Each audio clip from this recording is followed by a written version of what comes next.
ഒരു നാൾ നമ്മളും ഈ ലോകം വിട്ടുപോകും.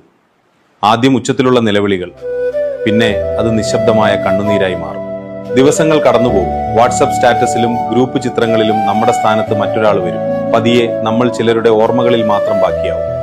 വർഷങ്ങൾ കടന്നു പോകുമ്പോൾ നമ്മുടെ മരണം തിരക്കുകൾക്കിടയിൽ അവർക്ക് ഒത്തുകൂടാനും പരസ്പരം കാണാനുമുള്ള ഒരു ദിവസം മാത്രമായി മാറിയിരിക്കും. കാലം ആരെയും കാത്തു നിൽക്കില്ല. അതുകൊണ്ട് ആരിൽ നിന്നും അധികം ഒന്നും പ്രതീക്ഷിക്കരുത്. ഒരു നാൾ എല്ലാവരും അവരുടെ ജീവിതത്തിലേക്ക് മടങ്ങും. ബാക്കി നമ്മുടെ ഓർമ്മകൾ മാത്രം.